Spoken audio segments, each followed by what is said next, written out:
ширкати дорувории софсавдо барои зиёд кардани мӯи сар ё барои зиёд кардани риш ё барои кам кардани вазни худ ё зиёд кардани вазни худ ё барои нест кардани доғҳои сафед аз бадан ба шумо тавсия медиҳад ки ба рақамҳои дар экран буда муроҷиат кунед. Доставка ба ҳама шаҳрҳои Федератсияи Россия ва берун аз Россия дар муддати 2 рӯз карда мешавад. Аз номи юристи ҷей муроҷиат кун, скидкат мекунанд.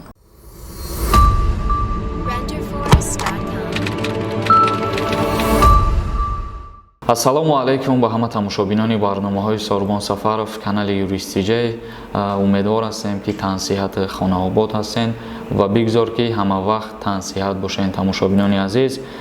Инак мавзӯи имрӯзаи мо боз дар бораи парвозҳое ки аз Федератсияи Россия муқаррар гардидагиянд, яъне ки дина мо як навор кардем, гуфтем ки Федератсияи Россия бо 2 ширкат парвозҳои худша ба Тоҷикистон шурӯъ мекунад, вале мутаассифона дар ӯ навори динаангимон рӯзҳои парвозҳо гуфта шудагӣ набуданд ва хушбахтона имрӯз анамун рӯйхаташ биромад. ҳозир мо ба шумо мегем ки кай парвозҳо муқаррар шудагиянд ва аз ҳаматон хоҳиш мекунем ки навора бо диққат то охирша тамошо кунен, чунки наворҳое ки мо мекунем ба фикрам баъзе нафарот то охири видеора тамошо намекунен ва баъдан нафаҳмида ва надониста ҳар гуна комментарияҳо менависен, ҳар гуна суханҳо мегӯен ки мақсади гап бигирем. Агар бисёри нафарат мегӯен ки дар ин мавзӯъ гап назан, суханҳои дурӯғ, дигар чизҳо, бародарони азиз, хоҳиш мекунам ай ҳаматон ки як чиза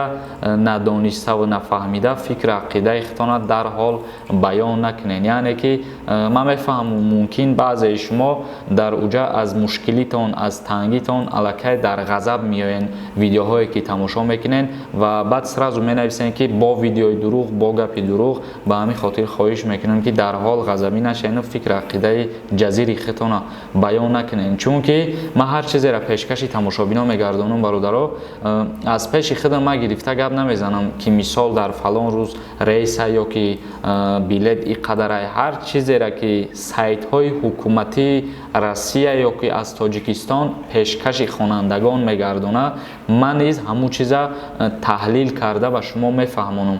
ман аз пеши худам ҳеҷ вақт гап задагӣ нестам, бародарони азиз. ва боз як чизи дигаре ки дар ин мавзӯъҳо танҳо ман видео намекунам, ҳастанд чандин нафарҳои дигар наворҳо мекунанд ё ки дар инстаграм нашр мекунанд ки ҳамин хабарҳои мо пешкаши шумо мегардонем, барое ки баъзеят менависӣ ки ин хабара мо пештар фаҳмидагӣ будем. ба ҳамин хотир тамошобинони азиз бо диққат гӯш кунен ва иншааллоҳ ки ҳамаш хуб мешава.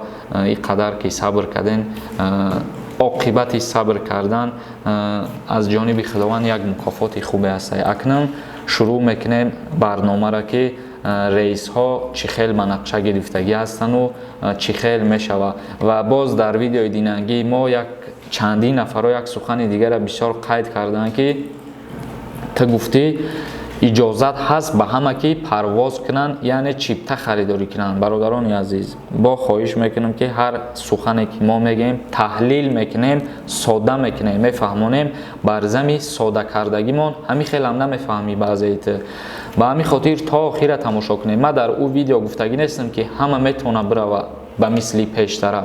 гуфтагиам ки киҳо наметавонанд ва дар ҳамин нусха омадагӣ ҳастай ҳамчунин ки шахсое ки дар давраи беморӣ тарки Россия кардагиянд ва депортатсия шудагиянд, ӯ шахсиятҳо наметавонанд ки ба ин парвозҳо дохили Россия шаванд. ё шахсиятҳое ки пеш аз беморирам агар бигирем ба Тоҷикистон омадагияну депортатсия шудагиянд, ин шахсиятҳо умуман наметавонанд ки дар ин рейсҳо ба Россия дохил шаванд то кушода шудани ана ҳамон мақсад ихроҷ шудагиҳошон, то вақте ки депортатсияшон аннулировад нашавад, наметавонанд ӯ шахсиятҳо рафта. ва мо ин чиза дар ҳамун барнома низ қайд кардем ки ҳамин бародаро, ҳамин нафаро наметавонанд дар ин рейсҳо парвоз карда ба Россия бираванд ё ки дигар чиз. ва ғайри ин шахсиятҳо мо гуфтем ки дигар касҳо бо номбар карда гуфтем ки ҳар касе ки ягон корҳои зарурӣ дора, мисол мегирем беморӣ дора, ягон касал дора ё ки ягон корҳои ҳуқуқӣ дора, ба ҳамин воситаҳо метавонанд ки озодона бираванд пештар. танҳо шаҳрвандои Россия метавонистанд ки аз Тоҷикистон ба Россия бираванд, вале имрӯз иҷоза доданд ки ҳар касе ки корҳои ҳуқуқӣ ва ба ягон сабаб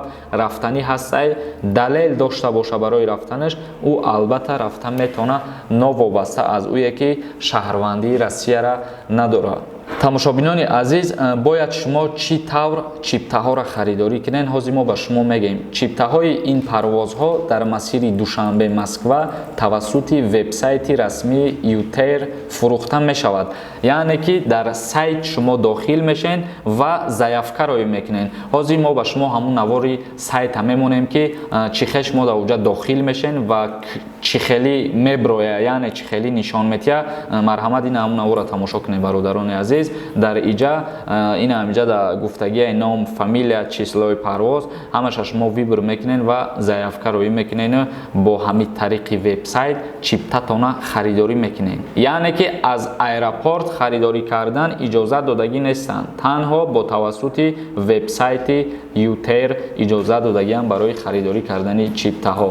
ва як чизи дигаро ногуфта намонем бародарони азиз ки мақомоти Тоҷикистон дар ҳоле ба Ютер иҷозати парвоз дод ки ба гуфтаи сафорат ширкати дигари Федератсияи Россия Уральский авиалиния низ рӯзҳои наздик барои парвозҳои худша шурӯъ кардан аз Тоҷикистон иҷозат гирифта истодааст ва ба ҳамин хотир ки ду ширкати Россия парвозҳоша шурӯъ мекунад, ҷумҳурии Тоҷикистон ба Ютер низ иҷозат дод ва ҳозир числоҳои парвозҳоро мо мегӯем ки кай муқаррар кардагианд.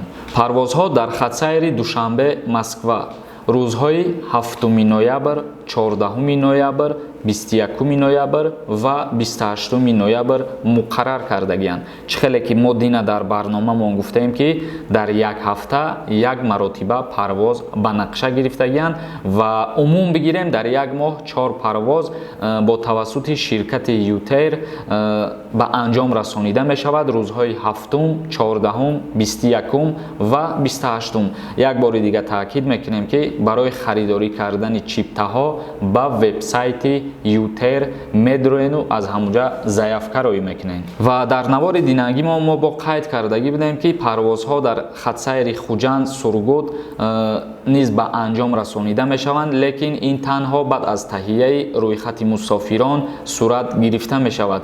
яъне ки чӣ хеле ки мо қайд кардагием дар якчандин наворҳои худмон, агар байни ҷумҳурии Тоҷикистон ва Хитой парвозҳо кушода бошанд, барои хоҳишмандо рӯйхат тайёр мекунанд. яъне ки агар парвозҳо кушода кардагияну ман бо ҳамроҳи ягон рафиқам мерам аэропорт чипта харидорӣ мекунам. барои ду каси мошида самолёт парвоз кардан намерава. ба ҳамин хотир дар иҷа қайд кардагиянд ки парвозҳо дар хатсайри Хуҷанд ва Сургут танҳо баъд аз таҳияи рӯйхати мусофирон сурат гирифта мешавад. яъне ки аму шумораи мусофирон ба як адади аниқе ки расид, баъдан мақсад муайян мешавад числоеш ки аз Хуҷанд ба Сургут бояд парвоз кунад. инак тамошобинони азиз, ҳамин буд навори имрӯзаи мо. наворҳои нави моро интизор бошен. ягон саволи дигар бошад дар поёни ҳамин видео ё ки дар инстаграми ма саволҳои худтонро равон кунед ва ҳазор раҳмати хидма мерасонам ба ҳар нафаре ки моро дастгирӣ мекунад ва суханҳои хуб мега ки мо ба хотири суханҳои ҳамуво бо кору фаъолияти худмона дилмонда нашида идома додан мегирем ва иншааллоҳ ки рӯзҳои наздик бо ягон хабари нав барои ширкати Уральский авиалиния ки пешниҳод кардан, албатта ки зинда ва саломат бошем, мо низ навор карда пешкаши шумо мегардонем. дар канали Юристиҷаи обуна шидана фаромӯш намекунем. худованд ҳамаи мо шуморо нигаҳбон бошад.